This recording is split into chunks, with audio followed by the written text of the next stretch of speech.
What's up, y'all? I'm Will here with Schedulefly, and this is the Restaurant Owners Uncorked podcast, one of the highest rated hospitality podcasts in the world, brought to you by us at Schedulefly.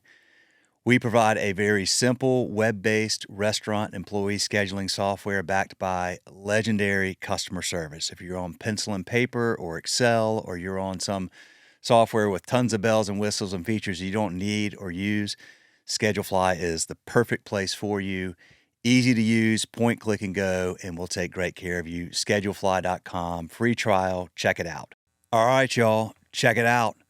Stick is our sponsor, connectwithstick.com. This is an incredible text and marketing tool. So check this out. Engage your customers, drive foot traffic, and increase sales at your bar, your restaurant, your store with Stick. Your targeted messages reach your audience instantly, promoting special offers and events. Look, 98% of texts are seen within 3 minutes. So this thing is simple and it's effective and it works. Elevate your marketing strategy and watch your customer base grow with the most direct way to connect with your customers through text. Start today and see results on the very first text. Stick is a better way to connect with your customers and the easiest way to increase your sales. www.connectwithstick.com. And again, that's www.connectwithstick.com. Folks, this is an awesome sponsor. It's an awesome business. We at Schedulefly know them well. We know that the results are there. This is a highly effective tool, and it's run by a business run by great people. Check them out, connectwithstick.com. Hey, what's up, y'all? This is cool. I just got to speak with Robert really for the first time today. I was introduced to him by our sponsor, Stick. Connor, who owns Stick, who also owns an Irish pub in Long Island, has been on our podcast, and he introduced me to Robert. And Robert's got Napper Tandy's up in Long Island, Irish pub up there, as well as a successful catering business. So we kind of got to know each other over this episode today, and we had a great conversation. Super sharp guy and super humble guy, very successful, but down to earth, great dude, lots of fun. It sounds like I'm going to be going up to Long Island in September and October to hang out with Connor and Robert for sure. In the meantime, enjoy this episode. Thank y'all for watching or listening. Thumbs up, comments on YouTube, iTunes, Spotify, wherever. Anytime you give us a rating or a comment, it helps so much with those algorithms, putting this content in front of more people. So anything you can do on that front would be so appreciated. Thank you all for watching. Thank you for listening. More episodes coming soon. My name is Robert Stapleton. I live on Long Island in New York. I am a father of 3 rambunctious boys, and I own a catering business and a pub and a restaurant here on Long Island. Well, it's funny you led with you're a father of 3 rambunctious boys, because immediately, of course, my eyes are drawn to some drawings right behind your shoulder there on the wall, and I was going to ask you how many kids you have, so you already answered that. How old are your boys? 14, 12, and 9. Oh, brother, good luck, man. So did you grow up there, or what's your background? Yeah, so I grew up here on Long Island. My mother and father immigrated from Ireland, and they met here. My father got a job in the bar business, and the gentleman who owned the pub wanted to retire, and he wanted my father to take it over. This is back in the 1960s. And my father said, I don't know what I'm doing. He said, don't worry about a thing. I'm going to help you do it. And so my father bought the business. The gentleman stayed on for a good while, and that turned into a succession of other restaurants. And I grew up here, went to school in Boston, and I ended up with an accounting degree somehow, some way. All right. And ended up in New York City working for an accounting firm for a number of years. But my house, I'm one of 5, and my house had what I would call basically a bat phone.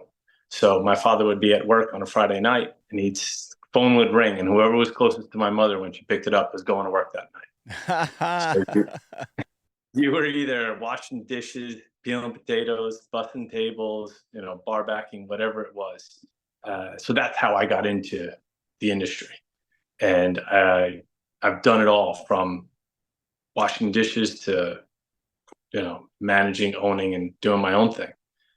So that's kind of, I take my kids to work now and I show them the dishwasher and I just put my arm around them like, someday this machine will be all yours.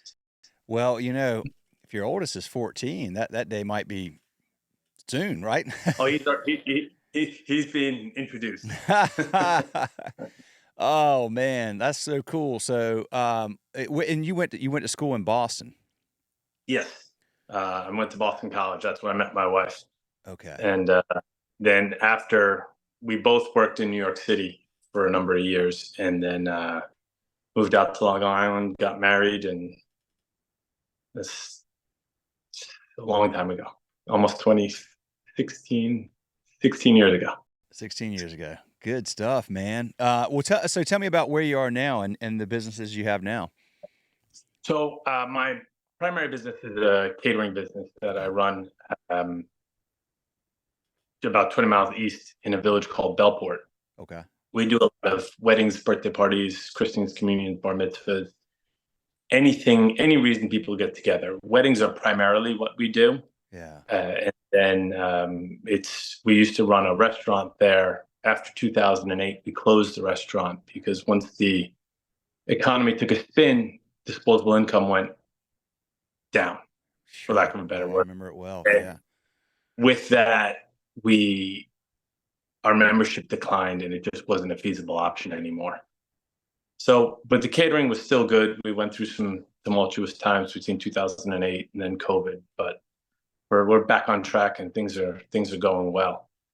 I got into the bar and restaurant business with my cousin. He opened up a business in 1992 called Tandy's, and there's a number of them around Long Island as well as Colorado, and there used to be one in Raleigh as well. Oh, that's funny because I felt like I was like, how do I know that name? And it wouldn't make any sense. I've never been to Long Island. And I mean, I live in Charlotte, but I'm in my dad and stepmom were up in Raleigh. I'm in Raleigh all the time. Like okay. Is it a franchise or? Not really. It's privately held. Okay. But the pub used to be called Rira. And then Rira, yeah, for sure. Well, Rira's in Charlotte, or was. They had one in Raleigh, and they bought that and turned it over. Okay. So this is all okay. So then you've got Napper Tandy there near you in Long Island. Yes. So that's where it started. Okay. And then my cousin's done a few iterations of everything, and I've recently got involved in the most recent one here in a neighboring town, and we've been open since 2017, and it's been great. Well, COVID wasn't fun, I was gonna say, was it great? It really, it's been great the whole time, huh? Well, okay, so you're there. Okay, so I only remember the good times. I've got a short memory. Well, that's a valuable trait, particularly over the last few years. Well, look, they say reality is neutral, right? It's like, just how do we think about, and what's your, you can choose the way you want to look at what's going on, and there's things outside of your control like COVID, and what's inside your control is how you manage through it and how you handle it.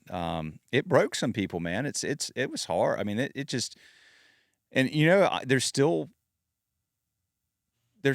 impacts being felt now because all of the PPP money ran out, and everything that kind of came on the backside of COVID that helped financially is gone, and we're seeing a lot of places closing, unfortunately. They're struggling, and that was my accounting. I fell into accounting just by happenstance. I was in the business school, and I found a really good teacher, and I just started taking his classes. And it was great. And then I got a call from the dean my junior year, and they wanted to set up a meeting. So that's never good, right? You get a call from the dean, a guy I've never met. So I get into his office, and he's like, "You haven't declared a major." And I was like, "Oh, all right. So where am I at?" He said, "Well, you're 9 credits from accounting degree, and you're 15 credits from a finance degree." So I said, "All right, accounting it is." Accounting it is. So you got called And into the dean's office at Boston College? that was the academic dean. The other guy I knew pretty well. Okay. Oh, really? The- I won't ask why, but okay, no, I got you. I got you. So you ripped with accounting. All right. and that what I learned I worked for in 4 years for an accounting firm in Manhattan, and it was great. I traveled all over the country. I spent 6 months working in Australia. I had an experience that most never even heard of, and what I learned in 4 years there was way ahead of my peers. Mm, I was trying to get out of accounting. I wanted to get more into a financial analyst role because those are the people that I was working with. I was doing a lot of financial broker dealers and hedge funds and things like that. yeah. And that's kind of where I wanted to go. That's where I saw the dollar sign. Yeah. And every time I went in for an interview, they said, "Oh, you're a CPA. Well, we need help here and we need help there," and so on and so forth. And I didn't want to do that. At that time, the accounting landscape was changing a lot. This was after Enron went down, Yeah. and there was a whole bunch of rules and regulations and things like that. And my father called me and he said, "Look, I'm in a bit of a jam. Come out and help me. I and you can keep sending out your resumes. Just help me out for a couple months. You're not happy doing what you're doing." And that was 22 years ago. Wow. And the accounting background, when COVID hit, I just shut down everything and I just scrubbed our books, everything, got rid of any expenses that were unnecessary, started sharpening up our deals and our any contracts that we had. And that allowed us, it did us a huge service because it was able to get us through that time. So Mm, what you're saying, I still see people struggling and trying to figure out which end is up from COVID. We're 4 years out, but it's still, like you said, there's people who are just still hanging on. And I think that accounting background that I had was instrumental in us not only surviving but coming out of it strong. yeah. That's a huge, huge boon for y'all. Huge benefit that you had that background because that has been something that a lot of people have lacked. And if you don't have that on your team, getting the right help sometimes can be challenging. So you went through, you cut out, just tightened everything up. Um, how do you, I want to bring up Connor because Connor is the reason that we're together. And Connor came down here, a month ago, sat in here in this studio and we recorded an episode and he told me about his background and his story and his pub and stick and all that kind of stuff. So how do you guys know each other? So Connor and the bar scene on Long Island is very intertwined. Yeah. Um, I met Connor ages ago. I couldn't tell you when, but it wasn't until I moved in 2005. I moved into the town next to into the neighboring town. And I knew all the guys that worked at his pub. And one night we were just hanging out. He was there. And I grew up swimming. And I swam all my whole life. Everywhere I could go, I'd find a place to go swim. It's what I do. It's what I enjoy. And one night he was telling me, this is 2005, 2006, that he was planning on swimming the English Channel. And we were a few beers deep. And I was like, "Oh, that's great." I was like, "Well, if you're ever going out, just give me a call. I'll go swimming with you." So we're 2 miles from the ocean where we live. And he called me the next day. He's like, "Hey, what are you up to?" It's a little foggy. I'm like, "Nothing." He's like, "You want to go for a swim?" I'm like, "All right, that'll work."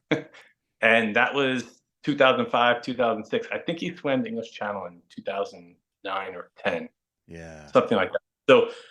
So we would just go to the beach and just go swimming. We just do laps, go out, come back a couple of miles here and there, pool training, and then we started hanging out. And that was it. He's a great guy. He's a great friend, and he's he's one of the more creative people that I've ever met. That his brain just doesn't stop, and that's he's done 80,000 things and he's still doing 80,000 things. I don't know if he mentioned it. He recently opened up an art gallery. You know, he's I don't know how he is able to do all these things and do them well and just be calm and happy all the time, but he certainly has found his calling with just taking that creativity and allocating it in different places, and then inspiring, teams of people to come together and be a part of it. Yeah, he's definitely has that collaborative, get everybody in the boat type thing. Yeah. Uh, that's and so when Stick came about, our pub was his test run, Oh, his guinea really? pig. Okay. Yeah. Yeah. So when that happened, he came to me and he said, "Hey, would you be interested in doing this?" So it was great. He started out just as like a test market, doing it on Tuesday nights just to see what would happen Yeah. if Tuesday night at the time was one of his slower nights, and that's all he did. And he immediately saw a boom. And it's such an easy. They didn't want to make an app, so you don't have to download it. Everybody who gets a text reads them, Yep. and it's just that his biggest fear in the beginning was that he would be over communicating. Mm. But he's the I don't know if you've seen the what he offers, but it's a great deal. Every time he sends something, the customer's getting something out of it. Yeah, You know, absolutely. come down and get 20% off your ticket, or we have a raffle for something. So it's always good. So we tried it, and we just followed his model. And the way we set it up, put a QR code in the bar. People would just use their phone, hit the QR code. And the timing on that was great because if you remember during COVID, there were no menus. Everybody had to get a QR code on their phone. Everyone was afraid to touch something. Yeah. So people were familiar with the process. Yeah. And we did the same thing he did. Sign up, we buy you a drink to sign up. So that immediately gets people in. And then started boosting things for Tuesday nights. And Tuesday nights were always slow. Once you're done with Monday Night Football, there's nothing there for Oh, the week. right. Right. So Tuesday was a good option, and we started seeing a boom. And now the thing that I haven't tried, there's one thing that I want to try that I've yet to do is that if we're a little bit quiet if there's something going on in town and it's not happening on our end, just send something crazy out, like 2-for-1 drinks for the next hour, and Yeah. see who in town would come in Right. and kind of take a go at it. We haven't done it yet, but that's something that I'd like to try. Okay. So then that must mean how long have you been using Stick? Maybe 3 3 years. years now. Okay. Got it. So you're, It's, you're, you're locked in. Okay. You've seen a lot of success from it. That's really cool, man. Well, I love that they're doing that. I love the simplicity of it. I mean, this is just, having something there's like two buttons, and it's just like nobody needs to show you what to do, and it's just easy and clean, and people absolutely respond to texts. I mean, that's as simple as it can get. You can put apps out there with app alerts all day long, but hey, listen, but for me, I have to have the text because this is my phone, this flip phone here. This is you're what a I smart use. man. Yeah, man. I got rid of my iPhone 4 years ago, and I haven't looked back. So I mean, it makes calls and does text. That's all I need. That's all. That's all you want. There are times when I go away with my wife, I just hand her my phone. Yeah. I was like, if it's an emergency, let me know. Otherwise, I don't want to be found. Yep. I agree completely. It's a brain suck. It's a time suck. It changed your way of life. Well, we were doing an episode yesterday, and I was talking to a guy. His kids are a little bit younger than yours, just by a few years. But my kids are 20, 17, and 14, and I feel like that age has been like particularly my daughter and my son that are 20 and 17, my oldest two, was like the guinea pigs for this stuff, and it sucks because none of us knew. Like the iPhones had come out, but then it was like back like 10 years ago when the apps, and social media started coming. It's like, well, when do we give a kid a phone, and what are they, and now it's just this big thing, and we're trying to unwind everything. It's really hard. I always encourage people to delay that as long as you can. And I mean, at the end of the day, this is like really all they need is just something to get in touch with you in case of emergency. Like otherwise it's like, it will pull them in. That stuff is designed to be freaking addictive, and it does its job well, unfortunately. I would probably hold the record for the most miles traveled iPads and Xboxes in New York. So I just get into a fit. I see what my kids are going through, and just in the middle of the night, I unplug everything. I throw it in the trunk of my car, They go nuts for a week and then they forget about it for 2 months That's right. There you until go. until we're cleaning out the car and they're like, "Oh, Oh, there it look. is." Oh yeah, I because love I that. agree. It's you know, go outside, go ride your bike, go. I tell my kids, I'm like, go get in trouble, go do something. Exactly. I know you wish they were doing the stuff we were doing when we were kids now. Like, you're like, oh, I'd give so much for you to go get in trouble or come home with a broken arm because you were climbing a tree or whatever. Like, Go oh, into the man. woods and build a fort. Exactly. So I want to talk to you about catering for a little bit, because that catering seems to be having a good time. I mean, the catering industry is booming. There's a lot of catering events going on. What are you seeing there? Is that holding true up where you are? Things are good in that regard. What I'm seeing is our facility can accommodate over 300 guests, Okay. our main ballroom. Whereas I'll call it pre-COVID, post-COVID. Pre-COVID, we would do 200, 250 person weddings pretty regularly. Yeah. Uh, Small weddings would be 150 people. Uh-huh. And then post-COVID, the numbers are down. Okay. 150 would be on the larger side, Hmm. and then a lot of the inquiries that we're getting these days are for events of 120, 130. I don't see 200 very often anymore. And things are getting more casual. We do it as a fine dining, it's a 4-course, full cocktail hour, a 4-course meal. Everything is served in that regard.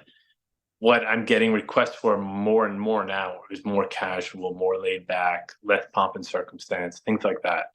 So that's one of the things that we're in the restaurant. We're trying to see if we can cater more weddings. It's just things are getting more casual and a lot less formal, and the numbers are staying down. So it's challenging in that regard, because if you've got a 300 person room and you're only doing catering for 140 or 150, revenues don't match. Expenses are the same, but the revenues aren't. Yeah. So you've Do got you to own kind that of figure facility? out how to get creative. Do you own that building? No, we don't. We're a Okay. tenant. Yeah. So you got okay. So you're paying for yeah. Why I wonder why are are the numbers down because everything costs so damn much now from all this inflation that it's just harder to, like, if I mean, I'm thinking about, okay, my daughter's 20. I hope she doesn't get married anytime soon. But if I were having a wedding, right, like, I'd be like, look, I know it would be ideal to have 300 people, but as much as this is going to cost, we might need to stick with 150 and like get kind of. Is that the kind of conversations people are having? Um, they're still spending. Uh huh. Like if the per person price is higher, the clients are still spending. But I think that the friend groups are smaller. Mm. Yeah. That's Okay. what I think is, and I think that's something that may have resulted from COVID. Yeah. Is that you're in touch with the people that you're in touch with, but people weren't going out. We're seeing a big lag, whereas in 2021 things started rolling back, getting a little bit more normal. In 2022, we had a huge backlog of weddings. We did more weddings in 2022 than we've done ever. Mm. And then with that, in 2023, it just fell off a cliff. It got very quiet in the wedding front. And I was talking with one of my friends, and they kind of put me into a lock where they gave me the idea, and I don't know if it's true or false, but maybe it just makes me feel good, is that the progression of a relationship from meeting to getting married is usually about 4 years. And 4 years ago, nobody was meeting. Yeah. That's right. Absolutely. So, Yeah. so that might be kicked out a year. So the hope is that 25, 26, things will kind of get back where they were, Yeah. because you're back kind of on that regular cycle, I'll call it. I don't know if it's true or not. Yeah. I've seen the decrease in volume, Yeah. but it tends to make sense. But I guess I'll be able to suss out the truth on that probably That's the end of next year. interesting. That's interesting. It's funny because there's so many things that you can't predict, plan for, or control, especially in a business like, I mean, there's even trends like bigger weddings, smaller weddings, more weddings, fewer weddings, like less people getting married. And the pendulum just kind of keeps going. And then, for a few years, nobody wants to get married. And then people are like, wait a minute, marriage is cool. We want to get, and then we want everything fine dining. Well, now we want it casual. Well, now it seems like that stuff just always kind of ebbs and flows. And it seems like for you and your team, whether it's in the catering world or at the pub, is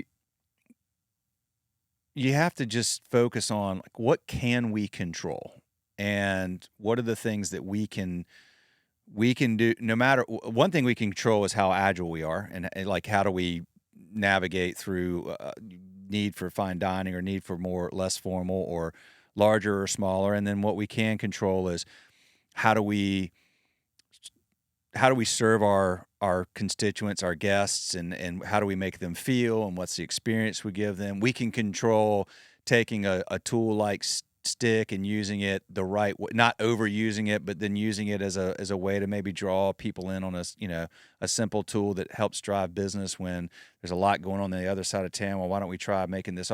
These are things you can control. This other stuff, it's like, who knows, man? Like you can't, and I say that, I mean, I say that only because I've learned, I'm about to turn 50, and I've learned so much over the last couple of decades in business of just letting go of the stuff I can't control and not worrying about it. Cause why?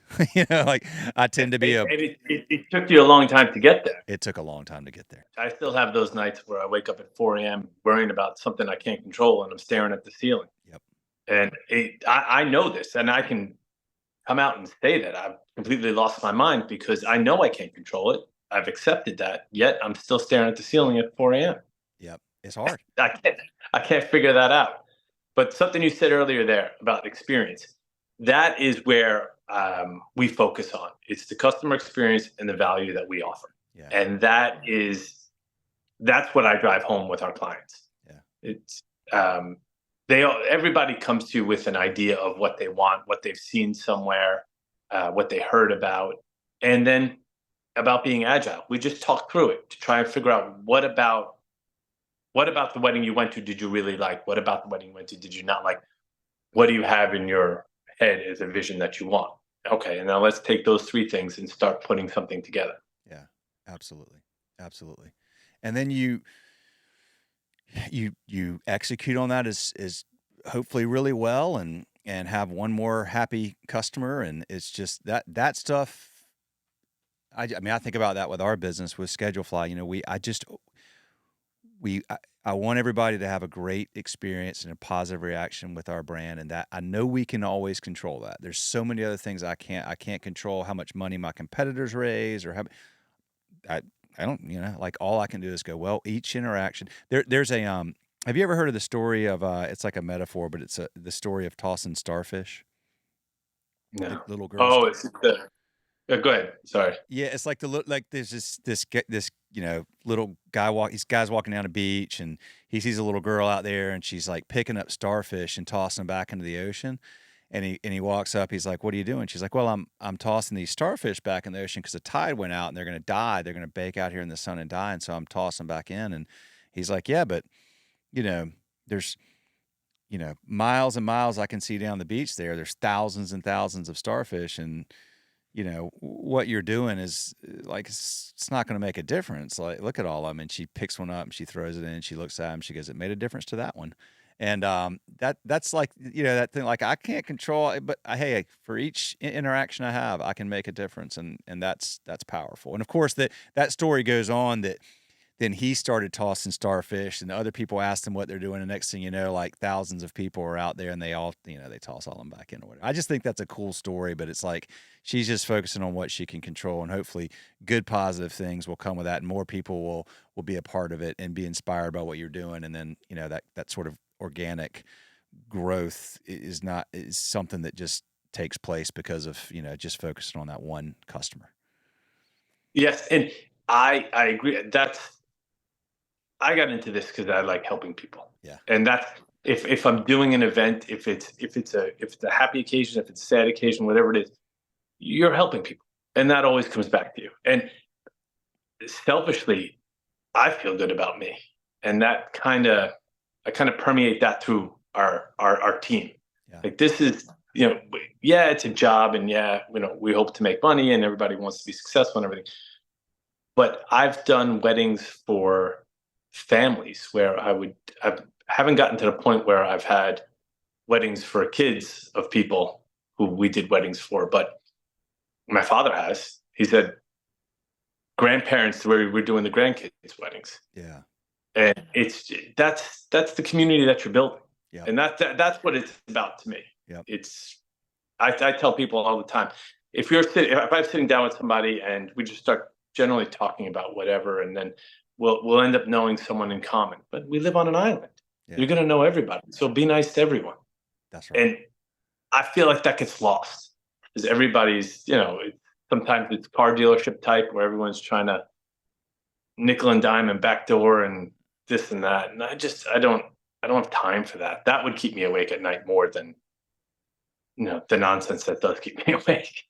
Well, it's interesting because that's a great example of you said selfishly, you like making people happy, and it's really funny because I've found, we've been we've been doing this podcast for like a dozen years now. We've done over 500 episodes, and everybody that's in your space that's good at what they do is always rewarded by creating happy customers, by creating great experiences, by being a place where people can gather to mourn, to celebrate, to see old friends. Like that gives them a that's their reward. And it's I try to explain this to my kid, like, kids, like they kind of get into the teenage years, and I mean we're all there. Like you're kind of self-centered, you're just like all about your, you're kind of like focused on yourself.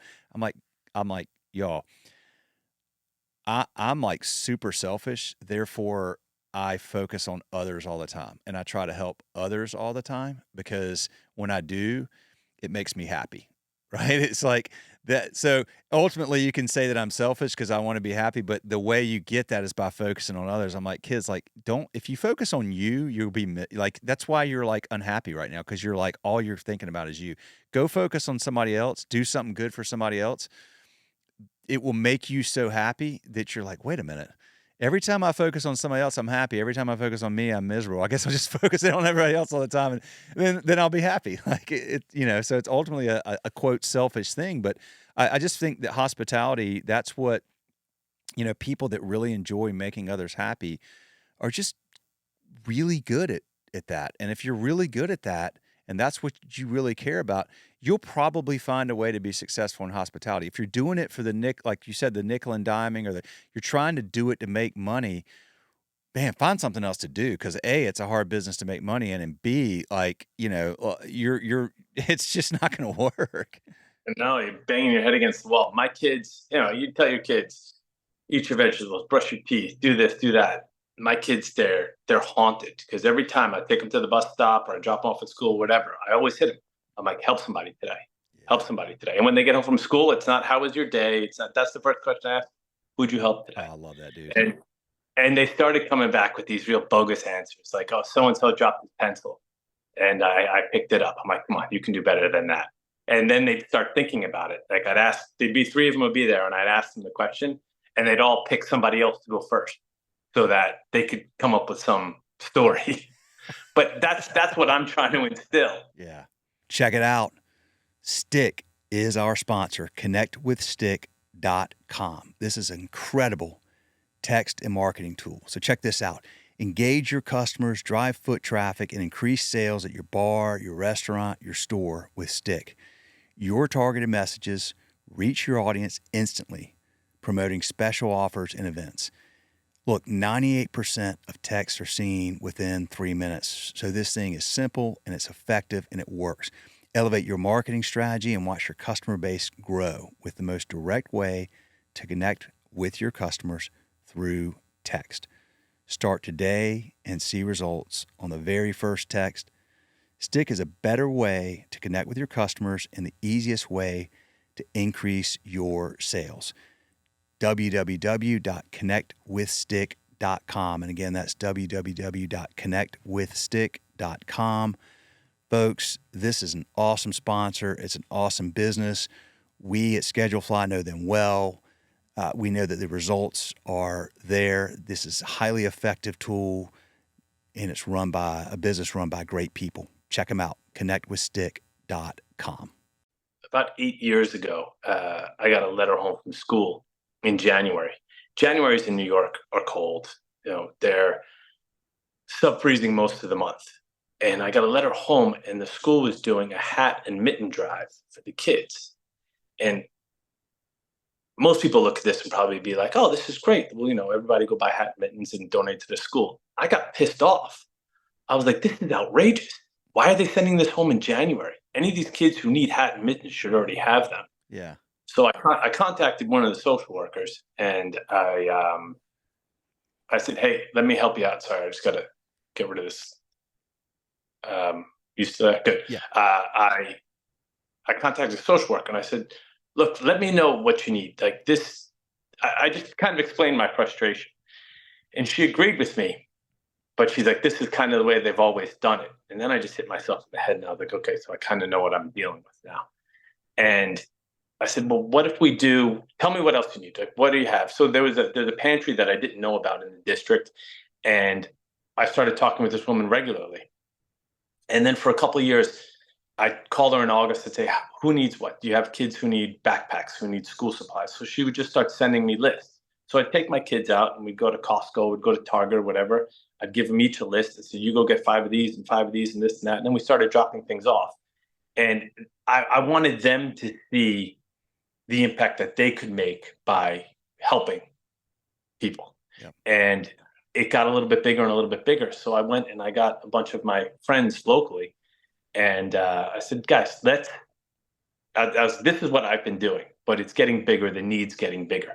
And it was 2019 is when I got them together. And then when COVID hit, things really blew up. So we got this coalition of guys, everybody threw in a few bucks into a kitty. And it was the kind of thing where if you're going to contribute to the kitty, then you can draw out of the kitty as much as you want to help whoever you need. And everybody just go out and do something to help somebody. And it was centered around kids, right? For kids in the district. Like, so if at home, if there was, if they're having trouble with the oil bill, if they were having trouble with the electric bill, we had enough in the kitty that we could start doling it out. Yeah. Last year, we sent 10 kids to the prom who couldn't afford to go. This year, so then we got on a roll, really doing all sorts of things, and it's still kind of running. And I still drag my kids with me all the time, whether if I'm going to pick up paper towels and toilet paper for the pantry, or if it's shampoo, or if it's we're dropping off money so the kids can go on a field trip that wouldn't otherwise they'd spend the day in class while the whole class goes off to learn something. Yeah. It just didn't make sense to me that the kids should be punished, basically. Sure. For that. So that's kind of my go out and help somebody today kind of transformed into what we're doing now with this group that we have. And it all came from my parents, but that feeling that I get from when I'm in the restaurant or when I'm in the catering, and people come back to you. I don't remember everybody's names and faces. It's just, yeah, I don't have that, but they come back to me and they remember me because of something that we did for them. Yeah. And that's what I want to push out, right? I want that to be, I want my kids to do that. Yeah. I want that's the win. Like that's the big reward in my eyes. And because like you said, it is selfish. This is why you're doing what you do, man, instead of being an accountant. Like, you have an accounting skill set, but you're a hospitality guy at heart, man. There's no doubt about it. That's why you led that effort and why you do what you do. And that is the hospitality mindset. There is I want to mention this because I love this group, and I always like to give them a plug. There's a group out of Atlanta, Georgia called the Giving Kitchen. And they've been doing this for about 10 years now. They started and their sole purpose is to provide financial and assistance and mental health assistance for hospitality workers in crisis.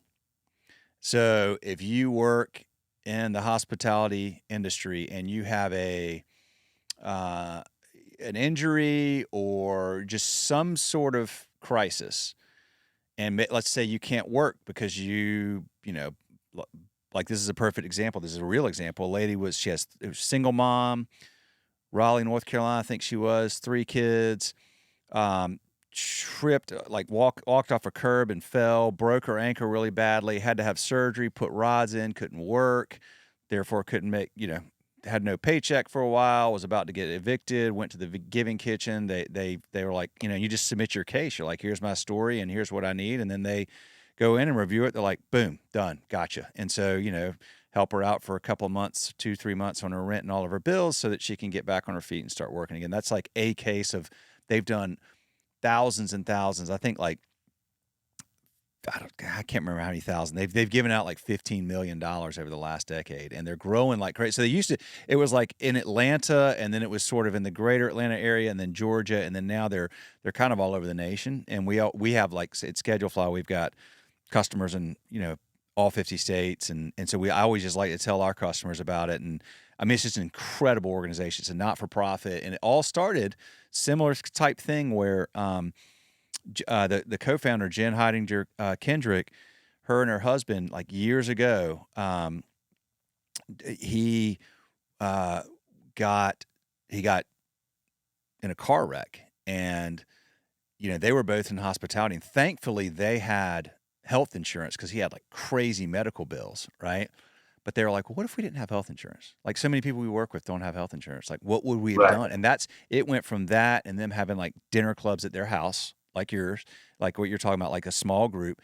And now it's just grown into this massive not-for-profit. And I just, anyway, I like to tell everybody about that. But that's a great, I mean, you study what they're doing, because like what you're doing, man, like that could just, I mean, that could be groups all over the freaking country doing that kind. I mean, it's amazing how that stuff can grow. So we live in West Iceland, and that's what we just call it, the West Iceland Dad. And it's the starfish. It's just it. We can't fix everything, but we can help this one and we can help that one. Yep. And that's very much that's what's important to me. And now I'm kind of in flux personally, because I'm looking for my next thing, right? I've got, the restaurant's doing well, the catering's doing well. I don't have the ability to sit still. Yeah. So that's kind of my next thing, is where I think I'm in the process of starting kind of a consulting business. Okay. Where it's just where I have the accounting background, I've got the restaurant background, and I know a lot of guys who are lacking in one or the other, but they're running businesses. Yes. So, and Connor and I talk about this a lot, because are you better off maximizing the customers you have or trying to get new customers? Everybody says, I need to make more money. I need to make more money. I need to make more sales. I look at it a little different. I said, well, how about, sales is one way to make more money, but sharpening up your expenses is another way too. And it's harder. I think it's harder the acquisition cost of a customer is greater than working with the people that you have. Mm-hmm.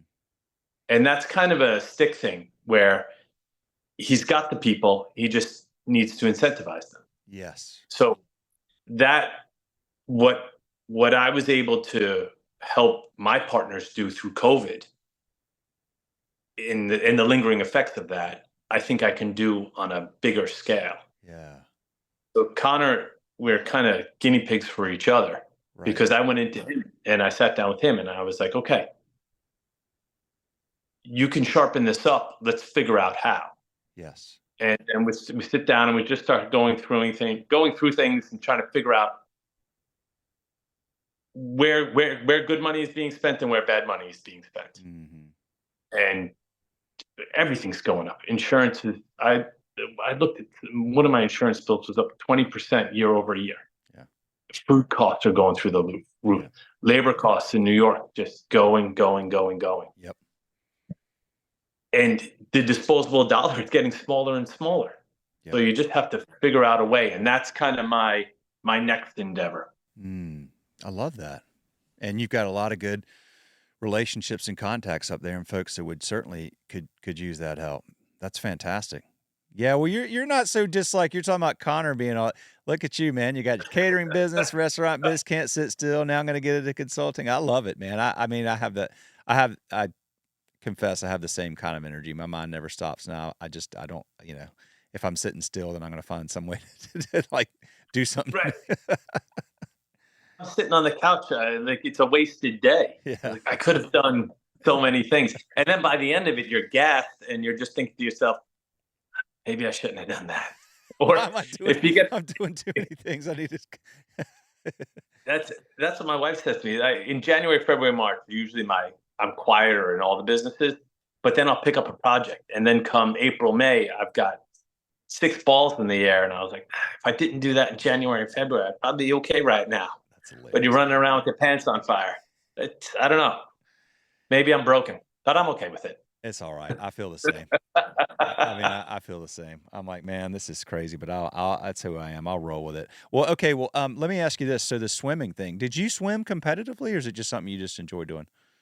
I did all through high school. I went to college on an ROTC scholarship. Oh, cool. Okay. I had planned on swimming in college, but I couldn't do both. Yeah. And then my junior year, I stopped with the ROTC, and by then I was working and I was doing all sorts of other things. So it was something that I always enjoyed doing, and I recently got back into it. Well, I got back into it with Connor, and then after he finished the English Channel, we kind of did it sporadically, and I picked it up again about 4 years ago. And actually, in two weeks, there's a race that I'm going to do. It's 6 miles, an open water race from Fire Island to the mainland, the Long Island, and it's for a charity for a young girl who was killed in a car accident. She was killed. She was a senior in high school, and it was about 15 years ago. It's called the Maggie Fisher Classic. Okay. But it's a 6 mile open water swim. 6 mile open water swim. Okay. Do you do? So it sounds like most of your swimming is open water. Is that right? Or do you? Yeah. Okay. Yeah. Well, as much as I can. I'm in the pool in the winter. Do you do like triathlons too, or is it just you stick to the swimming? That's a long. I have, and the best compliment I ever got at a triathlon was by everybody on the bike zooming by me saying, "Hey, nice swim, nice swim, nice swim." That's awesome. That's cool, man. Do you do the paddleboarding with Connor too? He's at a different level though. He's a beast. Yeah. He is. Yeah, he's been after me to get out on it. And like we both live right near the water, so we could meet literally in the middle of the bay between our houses. But yeah, that's just like there's only so many hours in the day. Gotcha, man. I got you. Well, man, I have really enjoyed getting to know you, and I'm just tickled that. I mean, I didn't even know Connor, like, I don't know, 2 months ago, and he's so easy to get to know. And he was like, "Man, I'll fly down there." I mean, he came and hung out. Like, we went out. I live on a little farm. We went out there, and then we went to this Irish pub. I live in this town called Waxhaw, south of Charlotte. And we went down there and met those guys, and came and did. He's just like a positive whirlwind came into my life, and now he's connected me with you. So I'm really glad we got a chance to hang out today and talk and get to know each other. And I've got to get up there. I told Connor I will make my way up there at some point over the next I don't know, 6 months or whatever, and to meet him. And now I'll get to meet you too. So yeah, September and October are best months, I think. September, October. Okay. It's spectacular for where we live. Yeah. The summers are great, and the winter is the winter. But September and October. Those are the winners by far. So, Okay, that sounds perfect. That but, sounds like a good time. but Get the kids back in school and get life slowing down a little bit and head up there. Yeah. it's we've got a great lifestyle here. We're right near the water. There's plenty to do.